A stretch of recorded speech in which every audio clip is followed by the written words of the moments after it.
Iya, kemarin kaget juga sih ada temen yang ngirimin kok nama PS disangkut.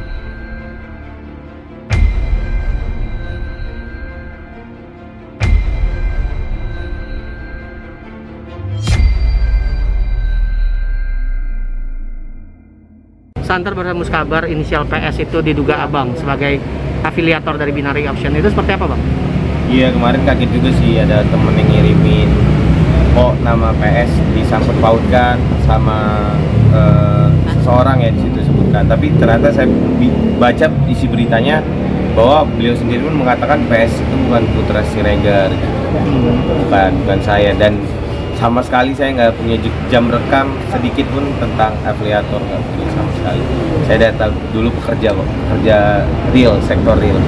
Tapi sempat kaget nggak sih Bang namanya ikut terseret waktu? Kaget awalnya, tapi memang yang ngirim pesan langsung bilang bahwa ini bukan Putra Siregar isinya, tapi itu kayak di framing bahwa seolah-olah saya gitu.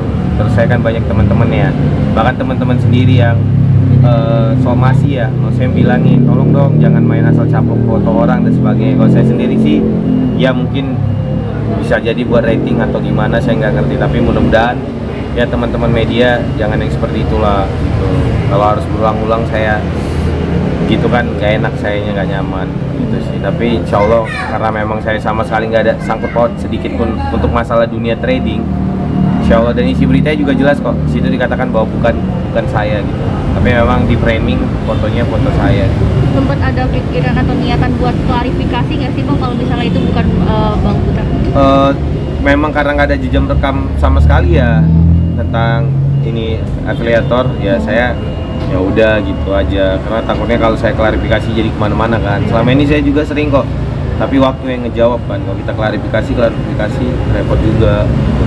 Tapi sama Ika dan DS sendiri kenal nggak sih, Bang? Indra beberapa kali ketemu kayak di event atau acara gitu. Doni Salamanan juga ketemu waktu di acara pernikahan Dede Lesti Kejora sama Rizky Bilar, ketemunya gitu doang. Berarti tidak pernah ada kolaborasi ataupun mendapat tapi saya sempat diajak kolaborasi beberapa kali, tapi saya kebetulan nggak tahu Allah jaga saya atau gimana, saya nggak ada kolaborasi sama sekali nggak ada. Tapi kalau saya sih pribadi berteman sama siapa aja, mau tukang parkir, mau badut, mau siapapun, karena saya hidupnya di pasaran dan saya gini adanya gitu, kemana-mana aja masih naik Honda Beat. Oke Bang, terkait kan di pernikahan DDL sama Bang Bilar sendiri, Dede Lesti sama Bang Bilar sendiri kan DS memberikan amplop Bang. Iya. Nah, gimana sih Bang menurut pendapat Abang ketika amplop itu kan juga merupakan hasil dari uang TPPU, tindak pidana pencucian uang, itu bagaimana Bang? Gimana ya, kalau saya pribadi namanya Dede sama Kak Rizky Bilarnya memang lagi nikah ya, jadi kan nggak tahu kan uangnya dari mana, hasil dari mana pada saat itu sih, jadi memang ini cukup unik sih. Kan digadang-gadang nih DDL dan Bilar juga bakalan kayak terseret namanya karena kan sempat mendapatkan amplop dari aplikasi dari DS. Dari DS. Nah, ya, itu bagaimana tanggapannya Pak? Sekali lagi maksudnya untuk saya rasa nggak ada salahnya sih untuk Dede sama Bang Rizky Bilar, tapi gimana pun kan di sini ada hukumnya, kali aja mau tahu, sayanya nggak ngerti ya dari Pak kepolisiannya untuk meminta mengembalikan uang, ya nanti itu pihak kepolisian. Tapi kalau saya pribadi mengatakan sama sekali nggak ada salahnya untuk Dede sama Kak Bilar, karena nggak tahu kan uangnya dari mana atau seperti apa gitu. Mudah-mudahan ya Dede sama Rizky Bilar diberikan keselamatan lah untuk hal ini, jangan sampai terlibat terlalu jauh gitu, harapannya saya seperti itu sih. Tapi Papi sendiri ngelihat fenomena yang sekarang sedang terjadi antara DS dan juga Ika yang kaya mendadak tiba-tiba instan gitu. Crazy Rich Indonesia harusnya kan iya, dari unik usaha sih. dari bawah gitu, Papi Iya, gimana? unik sih maksudnya, tapi saya pribadi kan nggak mungkin speak up ya, karena saya juga bukan orang yang ini ya, tapi secara ini saya kan termasuk pengamat media sosial, jadi saya ngamatin banget dan sangat agak lucu juga, tapi saya yang tipikal bukan harus speak up ngejatuhin orang lain atau gimana. Saya selalu berdoa yang terbaik, jadi apapun fenomena yang terjadi sekarang itu jadi kayak saya ambil hikmah dan pelajarannya gitu. Oke, terkait salah satu sahabat Papi, Juragan 99 juga terseret. Iya. Itu seperti apa, Pak? Iya, tanggapannya tentang Aduh, ini ya bingung ya.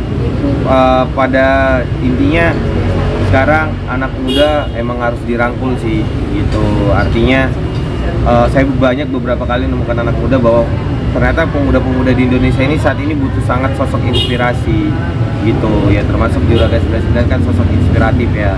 Gitu, harapannya ya banyaklah pengusaha-pengusaha lain yang sukses bukan dari judi ataupun sukses lainnya karena memang kerja keras gitu, usaha keras gitu, terus yang berproses lah gitu. Nah, kalau dari Bang Putra sendiri nih soal trading ya, itu pernah Soal apa, Mbak? Trading. Trading. Nah, itu sempat kayak tergiur untuk ikutan juga nggak jadi sih? gini, saya mulai ini ya belajarnya dari luar dulu ya, pialang saham, gimana ada kisah-kisah nyata kan beberapa, bahkan Will Smith juga memerankannya itu ketika pialang saham dan sebagainya. Tapi saya itu udah dulu banget nonton. Terus fenomena yang terbaru yang saya lihat agak aneh ketika banyaknya orang datang nawarin saham ke saya gitu. Saya kan sektor real ya, ngapain? Saya jelas usahanya jelas, ini usahanya jelas. Dan Pesor Group beberapa kita juga ada bisnis baik di UMKM dan sebagainya. Jadi saya nggak tertarik untuk saham. Dan itu saya berkali-kali jelaskan. Dan kemarin fenomena juga terbaru ya 2 tahun terakhir ini ketika rekrut tenaga kerja dan mereka yang gagal lolos seleksi dari Pesor itu mereka banyak banget malah yang ngubungin kemari untuk nawari saham. Jadi ternyata banyak juga orang-orang yang ya gitulah di dunia saham ini yang masih awam tapi dengan edukasi yang kurang tepat sehingga hasilnya kurang tepat gitu sih. Berarti tidak tertarik untuk trading ya? Sama sekali tidak tertarik gitu. Sama sekali tidak. Tapi bukan berarti saya nggak ikutin perkembangan zaman ya. Karena sekarang usaha dinamis ya, begitu cepatnya teknologi. Tapi saya rasa saya juga salah satu ini ya inisiator yang suka nasihatin teman-teman. Bahkan lagi meet karyawan saya bilang ada nggak di sini yang main saham atau gimana. Tapi saya edukasi, nggak langsung ngejudge mereka. Oh kamu salah, oh kamu ini. Intinya pemuda-pemuda sekarang memang harus dirangkul sih. Jadi kalau mereka salah jangan langsung di ini gitu. Itu aja sih.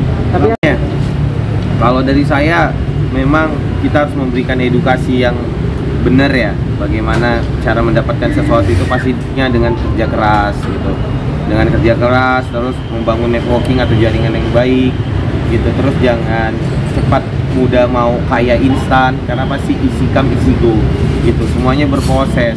Wah kalau tahu kisah saya bener-bener dapat banyak pengalaman dan ilmu dari pengalaman yang saya alami lah. Artinya semuanya berproses, nggak bisa yang instan. Tapi sempat kaget gak sih kayak ngeliat anak muda zaman sekarang tuh kayak mendadak. Kayak mendadak dan nggak ada kayak usaha dari nol banget segala macam ya Bang. Iya kaget ya, karena kadang apa ya gila-gilaan gitu ya, maksudnya bener-bener kaya banget gitu. Kayak saya mikir gimana caranya gitu, padahal saya ini satu hari 24 jam, saya hampir 16 jam kerja sehari, hampir 16 jam sehari. Tapi ya kembali ya rezeki orang masing-masing ya gitu.